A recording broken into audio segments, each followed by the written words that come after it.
Welcome to bLU Talks.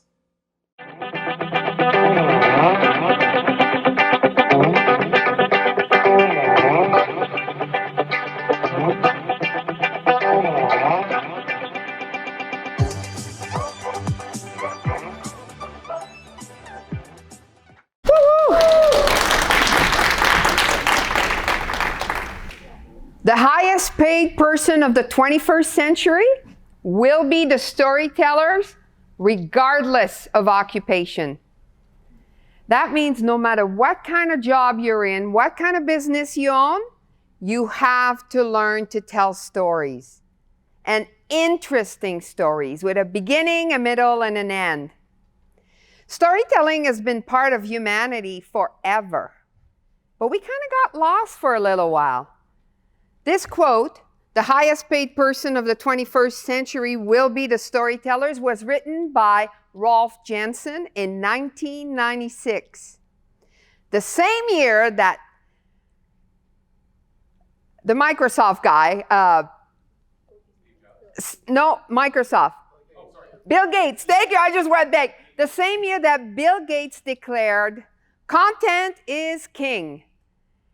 And then during the 20th century, we got lost in data and information and like boring. If you went to any kind of presentation, you would have endless slides with numbers and facts, and everybody just kind of blanked out. But now during all these years, I've been doing storytelling for 10 years. And what I've come to realize is that the fear of public speaking is real. Like 10% of the population would rather be in the coffin than give the eulogy. It's crazy. But then there's 10% of the population that loves to be on stage and tell stories and do presentation. Now that's me. I am part of that 10%. Does that mean I don't get nervous? Of course I get nervous. But you learn to harness this energy and it makes you feel good. It's an adrenaline shot. When you learn to harness this, it's magical. Now, I was born a storyteller. From my very young age, my mom likes to share the story, my first day at kindergarten. Mom is at the door crying, her little baby's leaving the nest, and she's like so upset. Me? See you later, Mom. Yes, new people, new stories, friends. I was so excited. Then during my teenage years, I had it made. I had a boyfriend that had a Charger, you know, the red Charger with the black stripe, and I was the DJ in my high school of 2,000 students. I can still see myself walking down the cafeteria, staying alive. The Farrah Fawcett hair, I was rocking it. It was awesome. I had the world in my hands. I love speaking in front of people. I actually had done already a personal development course at the age of 16. 1982 was the year that I was graduating. But 1982 was also the year that interest rate went up to 21%. Those of you that have mortgages right now, they're still very low. Now, what that did to my family is we lost everything. My mom and dad lost their business, which was very successful. They lost their homes. They lost their investment. Everything was gone. I remember the day Dad came in the house and announced, "We are moving to Alberta." Alberta? Nobody speaks French in Alberta in 1982. And worse, we were moving to Fort McMurray. So we came just south of Montreal and moved to Fort McMurray. It was unbelievable. I mean, I did not speak a word of English. So this kid that had it all figured out, it was so cool, and it was gone.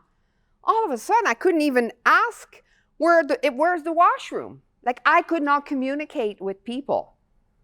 Not to mention the culture shock.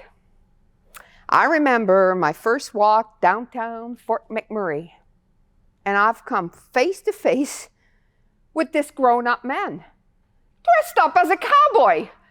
The guy had a hat and the boots and the belt buckle the size of a small car. I remember writing to my friend going, oh my God, they have cowboys here. Like, it's like the movies. It was just mind-blowing. Like, the culture shock was so different. And I remember the day I found out that you actually have to go to a special store to get beer and wine. You just can't go to the gas station or the corner store. And forget, and I mean forget about buying any kind of curd cheese. They didn't even know what it was. So what that is, it was very, very difficult because not only was I mixed up about the culture and I couldn't talk, it was crazy. But I plowed through and I started learning enough English. But what happened is it affected my self-confidence. Because this kid that was so good at public speaking, that would almost get 100% whenever I spoke in front of the class, now sounded like an idiot. Now, that was my little itty-bitty shitty committee talking, but I remember one day being in the middle of telling this really cool story, you know, and I'm like, okay, I can do this. And I'm telling this story, Jacques came over to my house and he was on his bicycle, and as he's riding his bicycle, he hit this. Oh man, I don't know the word in English. So I would break into charades. You know, it's like a big black fat cat with the white stripe and it smells bad. So everybody would laugh. Now, it was fine when it was just those kinds of stories, but when you were trying to be serious, you know, like it's pretty hard to take somebody seriously when they don't know the words. I got my first job at a gas station. It's open 24 hours a day, and I was a cashier serving customers. I think that was about September, October, and I had moved in July, so my English was not all that great. And it was like, I have to do something. I don't understand these people. Now, I don't know if anybody here is from Newfoundland, but oh my God. Like, it's really, really hard to understand people from Newfoundland in English when you're learning. And I remember they would come to the counter and ask for a pack of Players Light or whatever it was. And I had no clue what they were saying. So I developed my emergency pitch. Nope, we don't have it. Anytime I didn't understand what they were saying, I would just say, nope, we don't have it. So it really affected me. A year later, so now I'm in Fort McMurray, I'm starting to learn English. Things are starting to happen for me a little bit, and I'm able to communicate somewhat. I kissed a girl and I liked it. Now you have to, being gay in Fort McMurray in 1983 is nothing like being gay in Edmonton in 2022. You could get fired, thrown out of your house. I have a friend that was beaten from an inch of his life solely because he was gay. It was in the middle of the pandemic, and you were an abomination. So imagine what that did to my self-confidence. I couldn't talk. I was gay, so I'm an abomination. So I played small for 30 years. 30 years, I never, ever spoke publicly. And my self-confidence was way down. But here's the beautiful thing. This cocky 17-year-old, if I'd have kept going this way, I would never have had the connection with the hundreds of women that have shared their stories on my stage that are ready to vomit before they go on the stage, because it is the scariest thing they have ever done in their lives. My 17-year-old self would go like, come on. It's like, you just talk. You do it every day. Like, what's so hard about talking? But it really helped me understand the feeling that people get when they go on a stage and share a story or do a speech. Now, I love, love, love storytelling, because when you share a story, especially a personal story, you help people release chemicals, hormones that makes them feel good and open up their minds. You give people feelings, and that opens up their mind to listen to you and to listen to your presentation. I'll give you an example of how powerful making people feel good can be. Love is probably the strongest emotion we'll ever feel. So do you remember when you first fall in love and your lovely wife or your lovely husband, you just got married and they're just so cute and you love them so much, and you just watch them take that crunchy apple and take a big bite, and they're like, oh my God, they're so cute. Like, look at her eating that apple. And then they always drink their tea when it's too hot. Oh God, it's so sexy. Fast forward 5 years. Now the chemicals are gone. And it's like, if you bring that goddamn apple in my bed, you're out. What's the difference? It's just the feel-good chemical, the oxytocin and all of the good stuff that makes us feel good. So whether you're doing a presentation or you're trying to sell something, find those stories that people will connect with emotionally. And we all have them. They don't need to be the big stories that, some of the stories that were shared on my stage are incredible.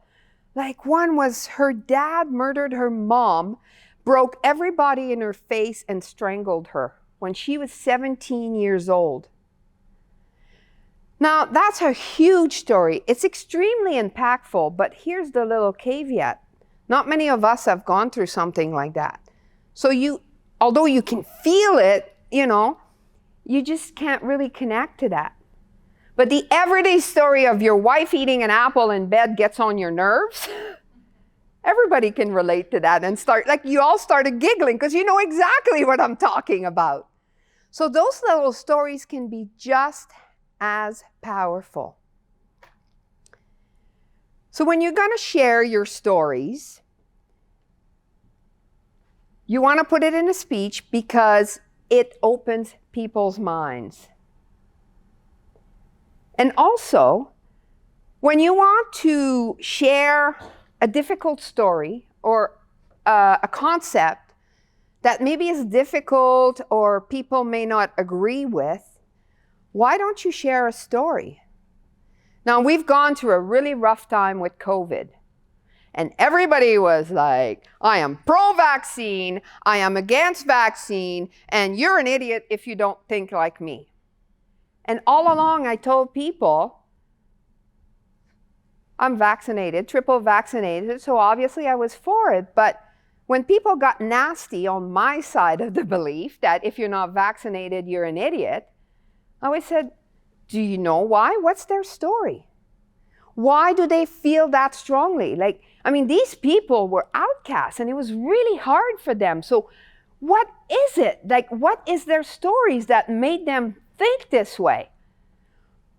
One of my friends, her daughter was vaccinated. I think it was a 2 months vaccine, whatever it was, and immediately had a seizure and had another and another and another, and she's severely handicapped now and will need help forever.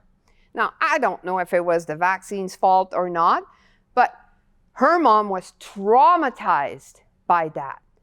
And she did not get vaccinated. And she did not want her daughter to get vaccinated. So once you know that story, are you going to call her an idiot? Right? So that's the thing. Once you know the story behind certain beliefs, it really helps you understand and you open up minds. So many salespeople, they just approach you and just vomit information. You just sit there and it's like, oh my God, it's got this, it's got that, 20% of this, 50% of that, blah, blah, blah, blah, blah. And you're just like, oh. So when they approach you, hey, can I tell you about this new juice I'm drinking? It's like, yeah, no, I'm good. But if you approach the person and say, hey, can I share a story with you? So I've had 4 knee surgeries, and I have not able to crisscross my legs for years. And then a friend of mine told me about this pink drink and this pill that you can take, and it's been life-changing. Like, oh my God, look at me. Like, I can crisscross my legs now. It's amazing. I don't even have to tell them to buy the product. When I tell them the story, they're like, what is it? Like, I need this. Like, my joint aches all the time and I want it. It's amazing. If I had approached and said, hey, do you want to try this new product that's out on the market? It's like amazing result and it's got 10%, 20%, yeah, I'm good. Because we have been so inundated with information. And we're overwhelmed. I mean, anything you want to know now, you can go on Google or YouTube and learn how to do it. Anything. But your stories are not there. So if you want people to listen to you, you have to share your stories. That is how you will interrupt, pattern, and get people to pay attention. And when you give a speech, always, always, always, always have a personal story in your speech. And do it close to the beginning. Because you relax people, and especially try to put a little humor or something in there. And it needs to be something that matters to you. You must have feelings about that story. And people will just open up to listen to the rest of the story with all the information and the concepts that you want to share. So I'm going to leave you with this phrase that I tell everybody all the time. Your story matters. Use it. You've paid the price for it. You've lived through hell with it. Use it. Use it to make money. Use it to better your cause. Use it to make connection. Use it for everything. You just need to make sure that you frame it in a positive way. Because the other magic, incredible magic about storytelling, it doesn't matter how ugly it is, how difficult it is. When you tell the story, you decide the meaning of it. It's totally up to you. Like 2 people can tell the exact same story, and one would be, this was the worst thing that's ever happened to me. And the other person will say, this was the most amazing thing that's ever happened to me. That is the power of storytelling to me. Like that just blows me away. That no matter what the story is, you decide the meaning of it. And you can make money from it. And that's beautiful because you've paid the price for it. So your stories matter. Thank you.